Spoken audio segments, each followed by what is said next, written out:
UP और उत्तराखंड की खबरों के लिए एबीपी गंगा को सब्सक्राइब करें और बेल आइकन दबाएं। कृषि कानून में बदलाव के साथ अपनी मांगों को लेकर किसानों ने दिल्ली में डेरा डाल दिया है। पंजाब हरियाणा के साथ ही यूपी के किसान भी दिल्ली में डेरा डाले हुए हैं। किसान दिल्ली के बुराड़ी में डेरा डाले हुए हैं, तो वहीं पर सरकार किसानों से हर तरह से बातचीत के लिए तैयार है, लेकिन अभी भी ना तो दोनों ही पक्षों के बीच में बातचीत हुई है, न ही दोनों ही पक्षों में अभी तक किसी भी स्तर पर बात बनी है। ऐसे में फिलहाल समाधान निकलने के तो आसार दिखाई दे नहीं रहे।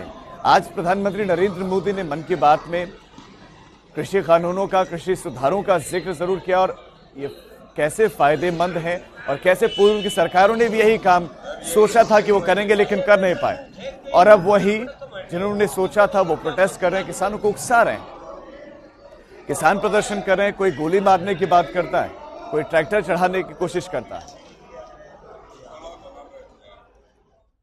पश्चिमी उत्तर प्रदेश के किसान यूपी गेट पर मौजूद हैं और जब दिल्ली कूच करने की तैयारी कर रहे हैं। हालांकि दिल्ली पुलिस और सुरक्षा बलों ने उन्हें दिल्ली में ही एंट्री करने के लिए फिलहाल रोक दिया है। यूपी गेट पर हमारे संवाददाता अविनाश सिंह ने किसान नेता राकेश टिकैत से बात की है। दिल्ली के हर बॉर्डर पे लगभग किसान पहुंच रहे हैं। मैं इस वक्त दिल्ली गाजियाबाद बॉर्डर पे हूं, यूपी गेट पर, जहां पे बात करें तो मुजफ्फरनगर से राकेश टिकैत के नेतृत्व में कई सारे किसान यहां पे पहुंचे हुए हैं। खुद राकेश टिकैत हमारे साथ बातचीत के लिए हैं।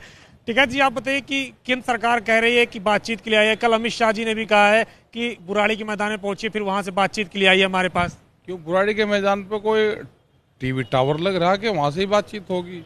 किसान जगह जगह उस पर बैठा हुआ है, जो वहां से हो जाएगी, या ये कह सकते हैं कि भाई इंडिया गेट पा जाओ और वहां से फिर बातचीत होगी। राष्ट्रपति भवन भी पास में, ये पार्लियामेंट भी पास ही है। बुराड़ी के मैदान की कहाँ जिद कर रखी है उन्होंने? किसान तो बैठा है, उसने तंबू अपने गाड़ लिए, अपना बैठा, बात कर लो। बुराड़ी का मैदान बीच में कहां से आ गया? तो केंद्र सरकार की जो बात है कि 3 दिसंबर को किसान बातचीत के लिए आए, पहले बुराड़ी मैदान पहुंचे, तो क्या आप लोग उसको मानेंगे या नहीं मानेंगे? इस तरह से किसान प्रेशर में नहीं आएगा कि बातचीत के लिए ही बुराड़ी मैदान आएंगे और जब हम बातचीत करेंगे, बातचीत का क्या नतीजा निकलेगा, और मत करो बातचीत। आप लोग की दिक्कत क्या है? मेन अगर तीनों कानून को देखें तो किस तरीके से आप लोगों को मेन प्रॉब्लम क्या है कि जिस तरीके से आप लोग विरोध कर रहे हैं? हमारी ये है कि जो फसलें हैं वो जो सरकार का मिनिमम सपोर्ट प्राइस है उसके कम पर बिक रही है। हमने ये कहा कि एक गारंटी दे दो कि उसके कम पे नहीं बिकेगी, कानून बना दो। आप सरकार खरीद ना करें पूरे, उसकी जितनी कर रही वो उतनी करती रहे, प्रोक्योरमेंट जो करेगी, लेकिन जो व्यापारी लूटता है उससे हम बच जाएंगे। ये तो व्यापारियों को सपोर्ट कर रही सरकार पूर्ण रूप से, कि व्यापारियों को तो सपोर्ट कर रही है, किसान को मारने का काम कर रही है। ठीक है जी, अब अगला रुख क्या होगा? क्योंकि गृह मंत्री ने अपनी ओर से स्पष्ट कर दिया है कि किसान पहले बुराड़ी के मैदान में आए, तब उनसे बातचीत की जाएगी। कृषि मंत्री 3 तारीख को बुला रहे हैं। इन कंडीशनों पे नहीं, ना किसान इतना कमजोर है।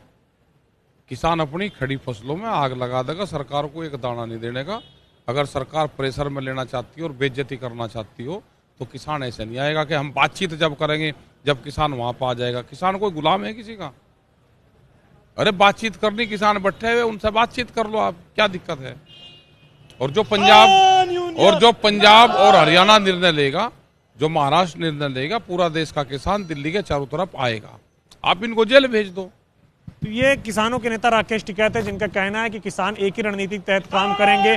क्योंकि अगर अभी बात करें तो दिल्ली हरियाणा बॉर्डर, सिंगू बॉर्डर पर भी किसान जमे हुए हैं और दिल्ली गाजियाबाद यूपी गेट पर भी अब किसान यहां पर आ गए हैं। वहीं केंद्रीय गृह मंत्री अमित शाह कह रहे हैं कि पहले किसान बुराड़ी के मैदान में पहुंचे, फिर उनसे तुरंत बातचीत की जाएगी। लेकिन किसानों का कहना है कि वो नहीं पहुंचेंगे बुराड़ी के मैदान में। केंद्र सरकार इस पर पुनः विचार करे और जैसे ही किसान संगठन सारे निर्णय लेंगे उसके बाद निर्णय लिया जाएगा कि आगे क्या करना है। कृष्ण वीरपाल के साथ अविनाश तिवारी, एबीपी गंगा, गाजियाबाद।